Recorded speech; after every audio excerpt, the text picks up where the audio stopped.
The Thornbirds aired across just 4 nights in 1983, and over 100 million people watched it, making it one of the most viewed miniseries in television history. But what happened to the cast after those cameras stopped is just as compelling as anything on screen. Let's get into it. Number 1, we have Richard Chamberlain as Father Ralph de Bricassart. For decades, Chamberlain was the undisputed king of the miniseries, the man every network wanted when they needed someone magnetic, brooding, and impossibly handsome. He was 48 years old when he played the tortured priest whose love for Meggie became one of television's greatest forbidden romances. Today, he is 91 years old.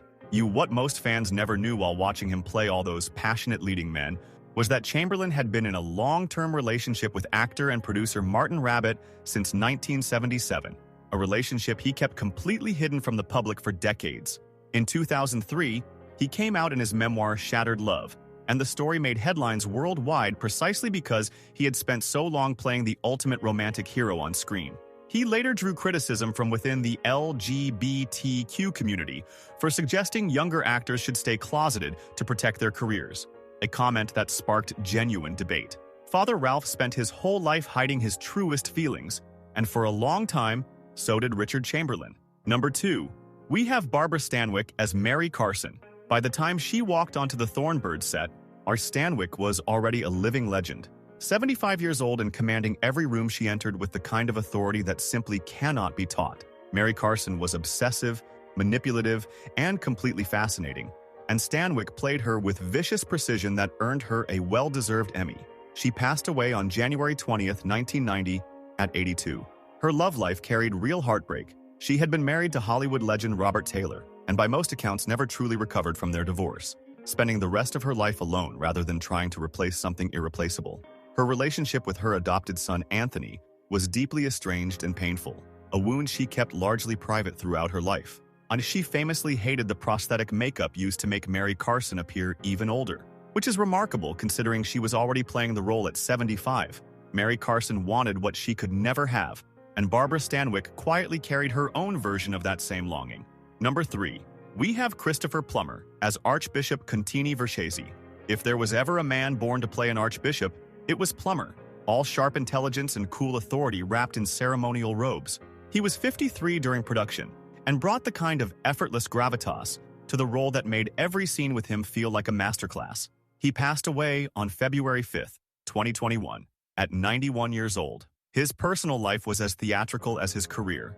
Married 3 times, with his final marriage to Elaine Taylor in 1970, lasting 51 years until his death. He credited Elaine with saving his life from the heavy drinking that had threatened everything he had built.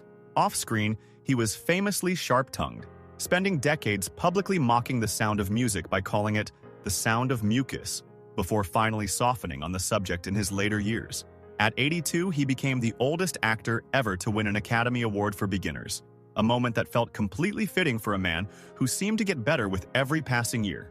The Archbishop commanded reverence in every scene, and Christopher Plummer commanded it his entire life. Number 4, we have Jean Simmons as Fiona Fee Cleary. Fee was a woman hollowed out by secrets and sacrifice, emotionally unreachable in ways the story never fully explained until it was almost too late. Simmons was 53 years old during filming and brought extraordinary quiet devastation to the role, making Fee's silences hit harder than most actors' biggest moments. She passed away on January 22, 2010, at 80. What many people didn't know was that not long after the Thornbirds aired, Simmons was seeking treatment at the Betty Ford Center for Alcoholism, a battle she chose to face openly rather than hide.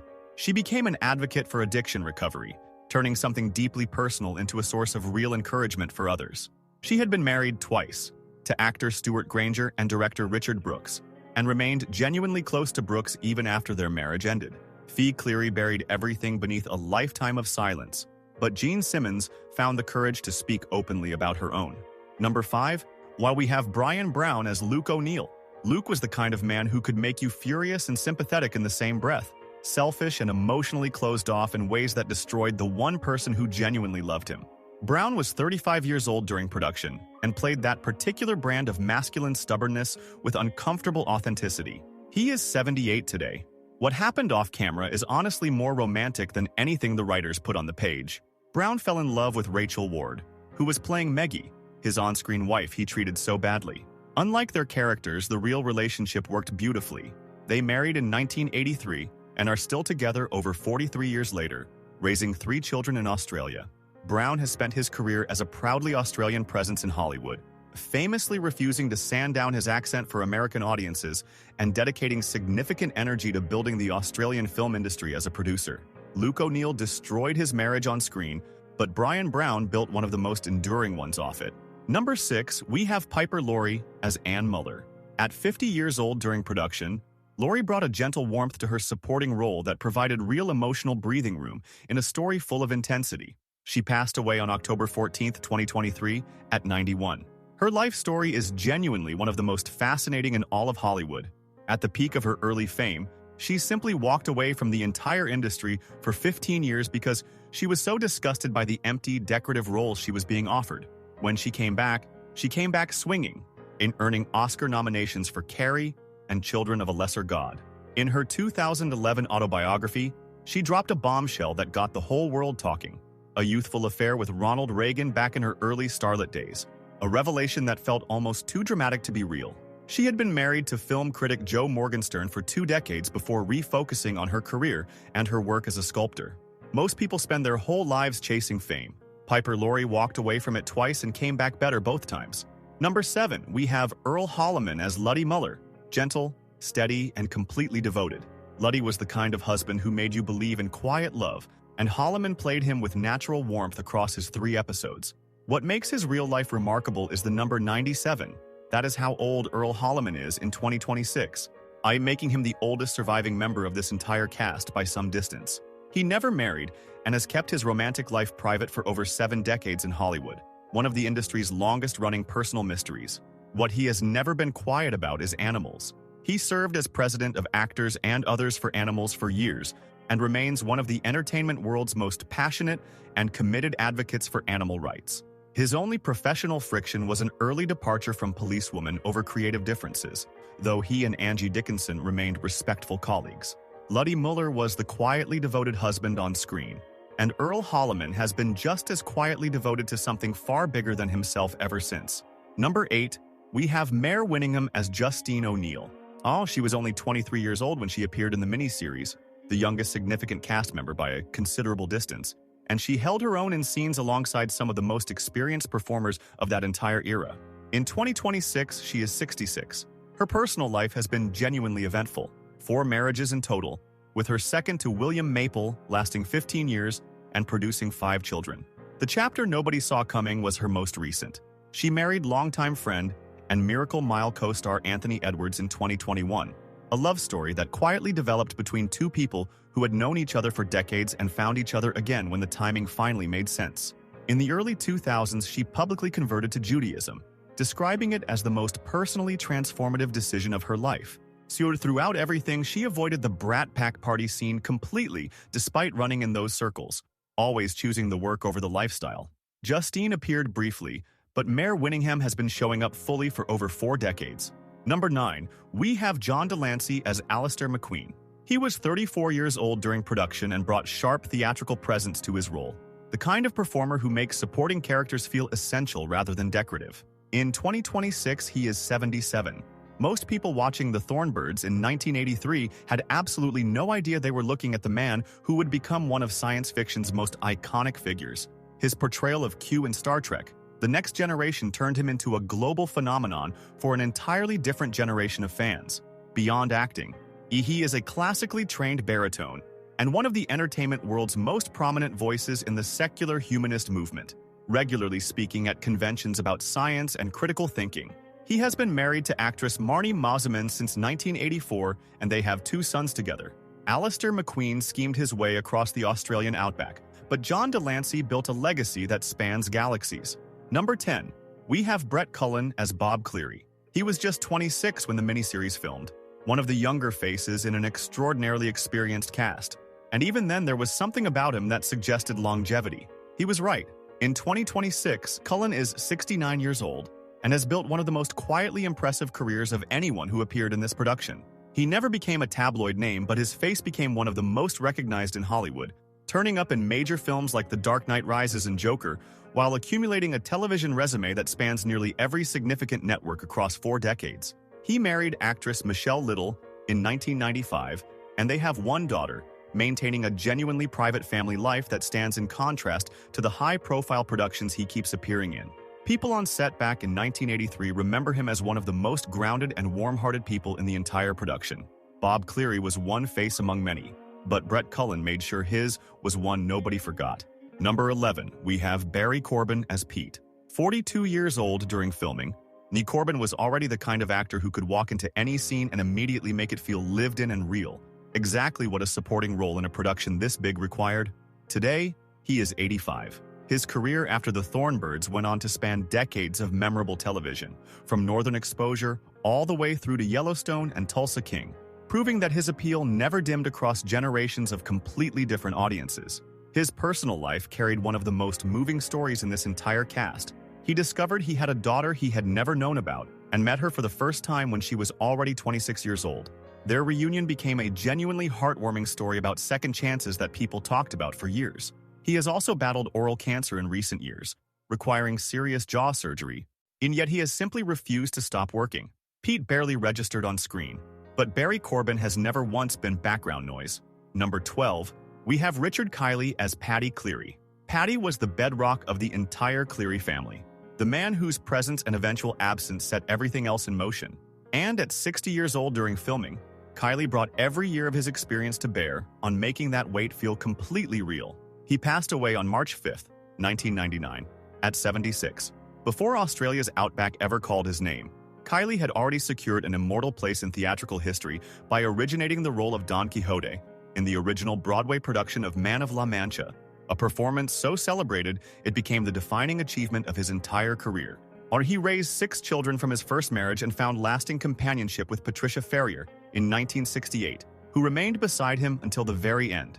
Every castmate who worked alongside him described him with the same words: generous, dignified, and completely without ego. Paddy Cleary built his family from nothing, and Richard Kiley built his legacy exactly the same way.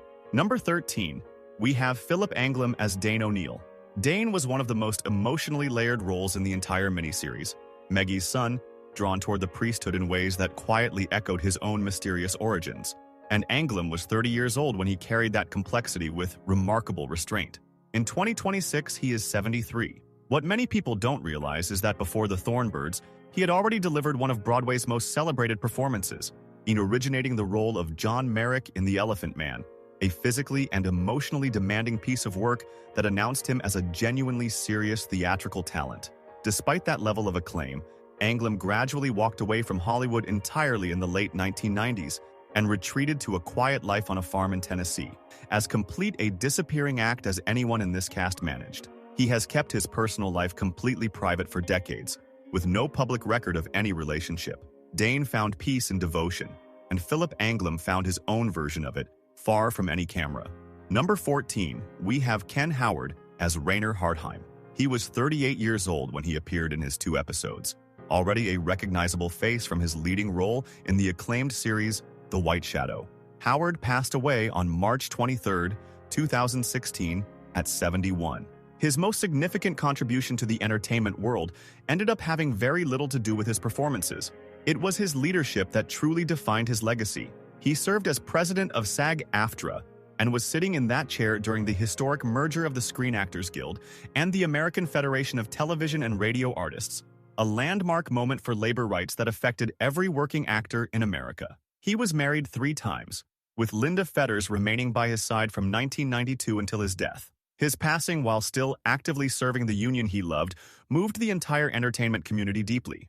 Rainer Hartheim was a small role in someone else's sweeping story, but Ken Howard spent his final years fighting for every person who ever stood in front of a camera.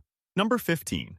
We have Rachel Ward as Maggie Cleary. Maggie was the emotional center of the entire story, a woman who loved with everything she had, suffered quietly, and endured more than any one person should reasonably be asked to carry. And Ward was just 25 years old when she took all of that on. In 2026, she is 68. The story that began on that set never really ended for her in the best possible way. She fell genuinely in love with Bryan Brown during production, the man playing the husband who treated Maggie so badly on screen. Unlike their characters, the real relationship became one of Hollywood's great love stories. They married in 1983 and are still together over 43 years later on their Australian farm. Recently, she found herself at the center of a viral moment when online critics attacked her for aging naturally in makeup-free videos she had shared. Her response, that she had absolutely no regrets leaving her youth behind and that growing older was a privilege, was celebrated and shared across the world, turning cruelty into something genuinely beautiful. Maggie spent her life loving a man she could never fully have, but Rachel Ward found exactly who she was looking for and never once let go. Number 16, we have Stephanie Faracy as Judy. 30 years old during filming, Faracy arrived on a set populated by some of the most decorated performers of an entire generation and held her ground with the quiet confidence of someone who simply trusted her own ability. In 2026, she is 73. She never married and has no children, channeling everything into one of the most consistently active character actress careers her generation produced. The name might not stop people in their tracks, but the face absolutely does. Decades of guest appearances on shows like Grey's Anatomy and Modern Family have made her one of those performers audiences recognize instantly, even when they cannot immediately place where from. No scandals, no tabloid drama, no public meltdowns of any kind. Just decade after decade of showing up prepared and delivering reliably for every director who ever hired her. Judy was a supporting role in someone else's epic, but Stephanie Faracy has been quietly writing her own remarkable story ever since. Remember when movie posters weren't just advertisements, they were moments. I've put together a curated collection of over 1,000 legendary 70s, 80s, and 90s movie posters. It's perfect for collectors, nostalgia lovers, and anyone who grew up during the golden era of film. You can grab it right now using the link in the description.